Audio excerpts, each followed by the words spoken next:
Assalamualaikum warahmatullahi wabarakatuh.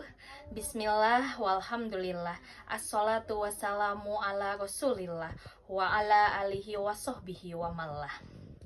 Segala puji hanya bagi Allah Subhanahu wa Ta'ala yang telah memberikan kita nikmat iman, kesehatan, dan kesempatan sehingga kita dapat menyelesaikan tugas dan kewajiban kita sebagai seorang mahasiswa. Perkenalkan, nama saya Nurul Fajriyanti, Prodi Pendidikan Anak Islam Usia Dini. Pada kesempatan ini, izinkan saya untuk memaparkan mukadimah tugas mandiri mata kuliah pengelolaan pendidikan. Semoga apa yang disajikan dalam tugas ini dapat memberi manfaat, memperluas wawasan, serta menjadi salah satu bentuk ikhtiar kita dalam meningkatkan kualitas diri sebagai calon pendidik maupun tenaga didik. Yang melatar belakangi pengelolaan kelas adalah kemampuan penting bagi guru untuk menciptakan suasana belajar yang tertib, nyaman, dan efektif. Dalam prosesnya, guru sering menghadapi berbagai masalah seperti perilaku siswa yang mengganggu, kurangnya motivasi, konflik antar siswa, serta kondisi fisik kelas yang kurang mendukung. Jika tidak ditangani dengan baik, masalah tersebut dapat menghambat kelancaran pembelajaran. Karena itu, guru perlu memahami konsep dasar pengelolaan kelas, mengenali masalah yang muncul, serta menerapkan strategi pemecahan yang tepat agar kondisi belajar tetap kondusif. Selain itu, upaya pencegahan seperti penyusunan aturan kelas, penataan lingkungan belajar, dan membangun hubungan positif dengan siswa sangat penting untuk meminimalkan gangguan dalam pembelajaran. Materi ini disusun untuk memberikan pemahaman singkat mengenai konsep pengelolaan kelas, berbagai masalah yang mungkin terjadi, cara mengatasinya, serta langkah pencegahan guna mendukung terciptanya pembelajaran yang efektif dan menyenangkan. Dalam mata kuliah ini, saya akan menerangkan tentang pengelolaan kelas, di mana sekarang saya akan menjelaskan tentang pendahuluannya. Pengelolaan kelas merupakan kemampuan penting yang harus dimiliki guru untuk menciptakan suasana belajar yang tertib, nyaman, dan efektif. Dalam pelaksanaannya, guru sering menghadapi berbagai masalah seperti perilaku siswa yang mengganggu, konflik antar siswa, kurangnya motivasi belajar, serta keterbatasan kondisi fisik kelas. Masalah-masalah tersebut perlu diatasi dengan strategi yang tepat agar tidak menghambat jalannya pembelajaran. Selain itu, guru juga perlu melakukan upaya pencegahan melalui penyusunan aturan kelas, penataan lingkungan belajar, dan penerapan metode pembelajaran yang menarik. Dengan memahami konsep pengelolaan kelas, mengenali potensi masalah, serta menerapkan langkah pemecahan dan pencegahannya, guru dapat menciptakan lingkungan belajar yang kondusif dan mendukung tercapainya tujuan pendidikan secara optimal. Adapun untuk kerumusan masalahnya, yang pertama, apa yang dimaksud dengan konsep pengelolaan kelas? Yang kedua, masalah-masalah apa saja yang sering muncul dalam pengelolaan kelas? Yang ketiga, upaya atau usaha pencegahan masalah pengelolaan kelas. Pembahasan. Pengertian konsep pengelolaan kelas merupakan serangkaian upaya guru untuk menciptakan, memelihara, dan mengembalikan kondisi belajar yang optimal, sehingga proses pembelajaran dapat berlangsung secara efektif, nyaman, dan menyenangkan. Tujuan pengelolaan kelas: 1. Menciptakan lingkungan belajar yang aman dan kondusif. 2. Menumbuhkan disiplin dan tanggung jawab siswa. Yang ketiga, mengembangkan interaksi positif guru dan siswa. Yang keempat, mengoptimalkan waktu dan sumber belajar. Yang kelima, meminimalkan gangguan dan proses pembelajaran.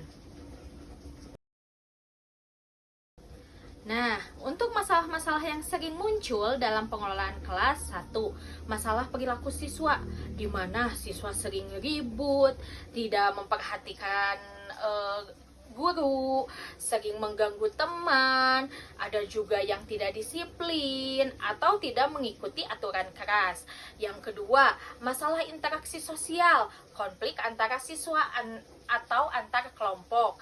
Kelompok tertentu mendominasi sementara yang lain pasif. Yang ketiga, masalah fisik kelas. Ruang kelas sempit, kurang rapih, atau tidak nyaman itu menjadi salah satu masalahnya. Terus, pencahayaan, ventilasi, atau kebersihan yang kurang mendukung. Yang keempat, masalah manajemen waktu dan aktivitas, transisi antara kegiatan yang tidak efektif, pembelajaran melewati waktu atau tidak selesai tepat waktu.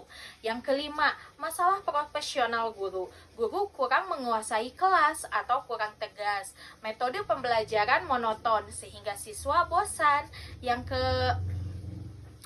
Selanjutnya, masalah fasilitas dan administrasi, sarana belajar yang kurang memadai, jadwal pelajaran yang kurang tepat, atau terlalu padat.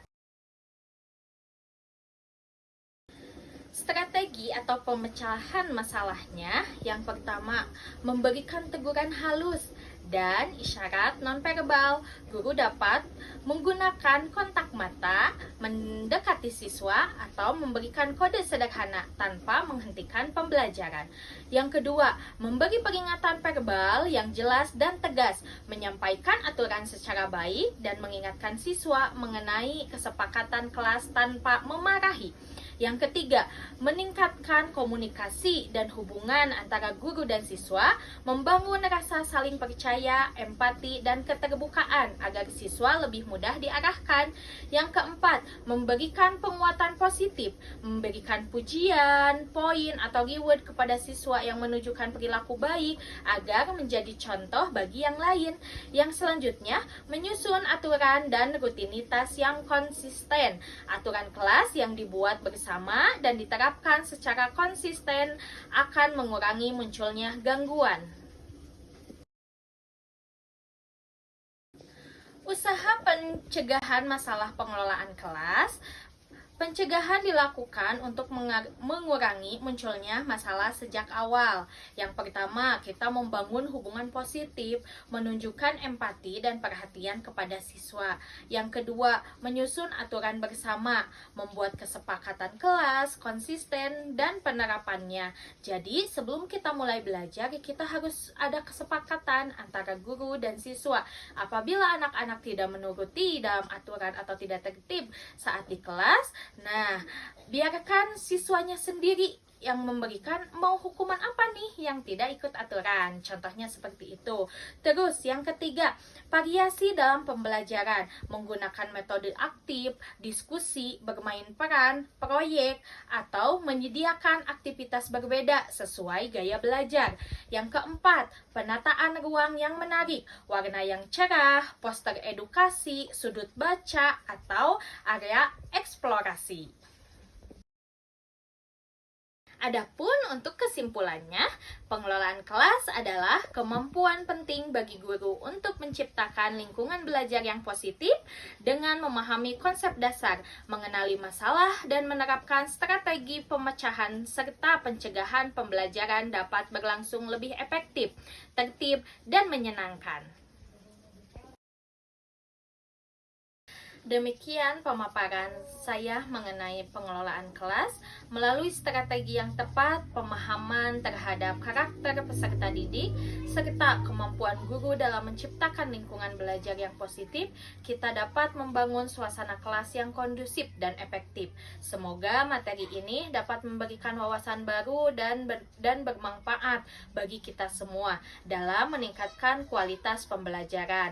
Terima kasih atas perhatian Bapak Ibu dan rekan-rekan semuanya. Mohon maaf apabila masih banyak kekurangan dan ada salah-salah kata. Saya Nurul Fajriyanti, wabil taufiq wal hidayah. Wassalamualaikum warahmatullahi wabarakatuh.